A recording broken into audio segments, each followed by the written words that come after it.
जिसके हृदय में सद्गुरुदेव के प्रति निष्ठा आ गई है, वो भगवान भी उनके अधीन हो जाता है। आहा, कितनी ऊंची दर्जे की बात है। जिसकी गुरु के प्रति निष्ठा है, उसके अधीन भगवान स्वयं हो जाते हैं।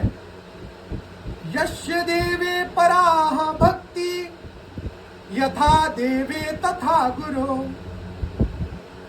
कितनी ऊंची दर्जे की बात है कि जिसकी ईश्वर में परम भक्ति है तथा जैसी ईश्वर में है वैसी ही भक्ति गुरु में है, वो महात्मा पुरुष सब प्रकार से भगवान को प्राप्त होने में सक्षम है।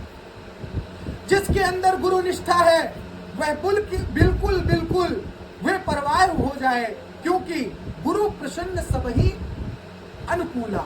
अगर गुरुदेव प्रसन्न है तो सब विधि अनुकूलता के आधार पर चलती है। गुरु जिस पर प्रसन्न है तो उसे अलग से इष्ट को रिझाने की आवश्यकता नहीं, इष्ट स्वयं में उस पर रीझ जाते हैं जिस पर गुरुदेव की कृपा होती है।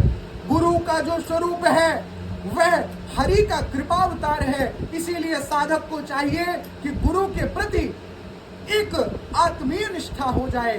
गुरु ही प्रगट में शासन करता है, गुरु ही माँ की तरह दुलार करता है और गुरु ही हमें योग्य बनाकर ठाकुर की गोद में बैठा देता है।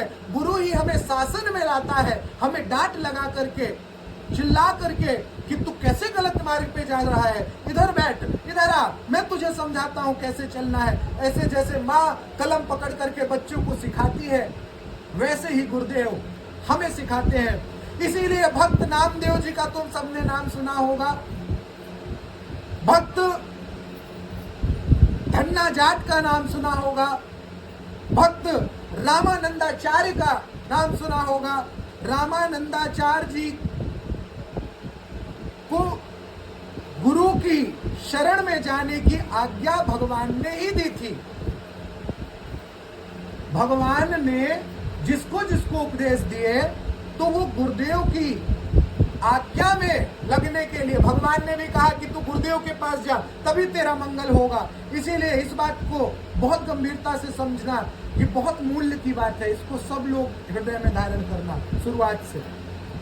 गुरु निष्ठा एक बहुत बड़ी भक्ता थी, उनका नाम सहजो भाई था। क्या था? सहजो भाई कहती थी कि मैं राम को छोड़ सकती हूं पर गुरुदेव को नहीं छोड़ सकती। मेरी अपने गुरुदेव के प्रति बहुत निष्ठा है और गुरुदेव से बढ़कर के मैं राम को भी नहीं मानती हूँ। तो वो गुरु को भी सर्वश्रेष्ठ ऊंचे दर्जे पर रखती थी, क्योंकि हरि से भी श्रेष्ठ गुरु को मानती थी।